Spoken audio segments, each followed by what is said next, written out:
All right, so today we are going to be talking about getting started with our self-portraits and looking at some examples of them and see why I've been harping on you guys for the entire semester, why you should blend with your pencils and not with your fingers. So some of these that we can see here, this one turned out really well. She actually put a lot of effort into it, not so much with this one, with how things are blended, because a lot of times when you blend with using your fingers, you just end up looking kind of dirty and not necessarily the way that you want it to look. So this one was shaded with just a pencil. This one she used her finger to do it. This one she used her finger to do it. This one used a blending stump. This one used his finger. So you can see that as we go through them, it's not necessarily the best way to go about doing it. We want our values to be kind of subtle and not look smeared, okay? This one, he just shaded it, and over the years of me having it, it's gotten smeared. This one, her values were very, very light to begin with, and she used her finger to do it, so it doesn't look necessarily as bad, but it's very light. There's not really a whole range of values through it, so the value range isn't necessarily there. This one used a combination of things, but the big thing that he did was he did not erase his grid before he started to shade. So some of that grid, you can still see that it's there. And that's one of the things that we'll talk about in a bit. Now, when you go and you shade with just your pencil, what you can get is you can get a full range of values with this, and you can get nice even blending transitions using just this pencil. But it takes a little bit of time and it takes a little bit of practice with it. So is it something that you guys can do by the time you're done with it? Yes. Okay. So get those out of the way. Now, if you plan on being in art classes for a while, you're going to end up with a variety of self-portraits. So as I've taught this project through the years, and each year when I do this, I end up with another portrait. So one semester I do someone else, and then one semester I do me. So I've got one up on the bulletin board, and this is from first semester when I shaved. I shaved basically because I'd never done one with a clean face like that. So over the course of your high school career after this class, you will probably have at least one other portrait because you are always there to draw. So you make a good subject. Now, to get started with this, what we're going to do is take a large piece of paper like this, and we are going to measure out every 2 inches. And we want to make sure that we go 2, 4, 6, 8, 10, 12, 14, and 16. And we want to slide the ruler down to the other side to measure the other side of it, because we want to make sure that we connect our dots so that way we have nice straight lines. And the reason why we want to slide the ruler down instead of spinning the paper is because if we look right here, this paper is 18 inches on this side, and it is 18 this side, because that is a factory edge.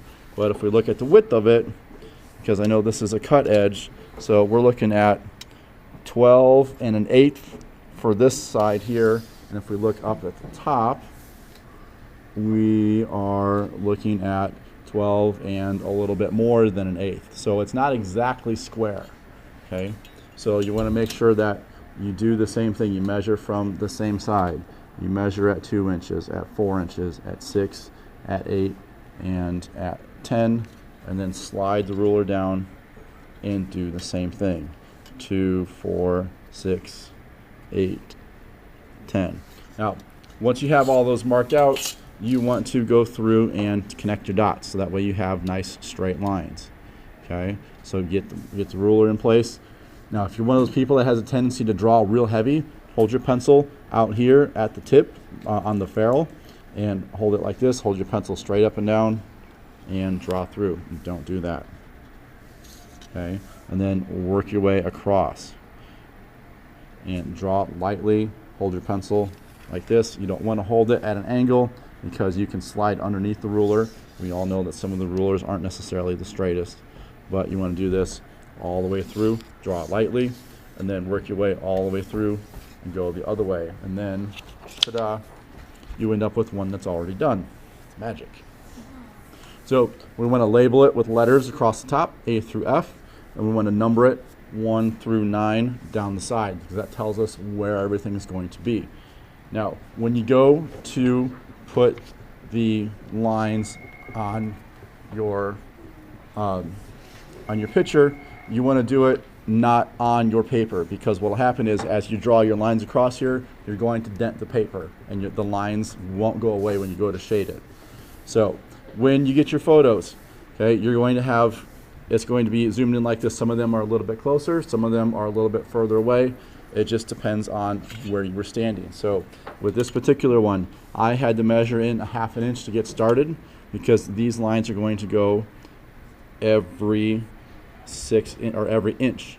So in order to get everything on there, then I need to move over a little bit.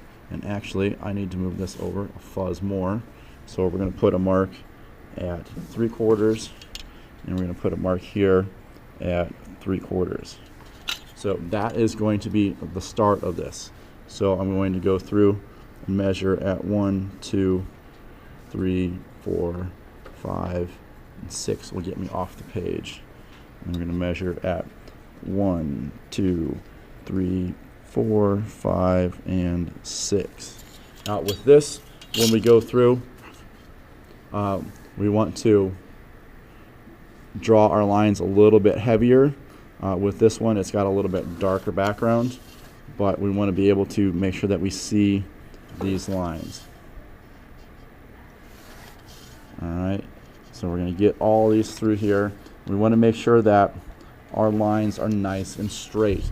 Take your time, make sure that they are correct, because if your lines are crooked, when you go to transfer all the information from here onto your large piece, it's going to look funny.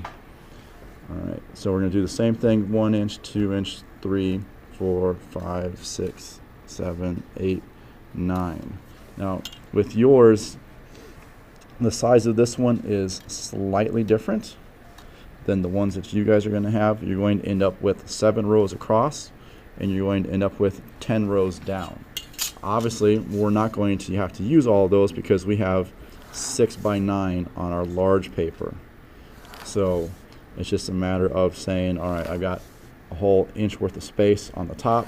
I don't need that, or we don't need to draw, all of your shirt below that. So the primary focus is to get your head on the page as much as possible. And I'm going to do the same thing. I'm going to go A, B, C, D, E, F. I'm going to go 1, 2, 3, 4, 5, 6, 7, 8, 9. So I'm not going to use this little bit down here like this, and this little bit over here, because there isn't anything there anyway. I'm not going to use this. Okay. So when you go to lay this out on your page, so I've got everything laid out, you want to look at your image, and you want to find something, a part where it is close to an intersection.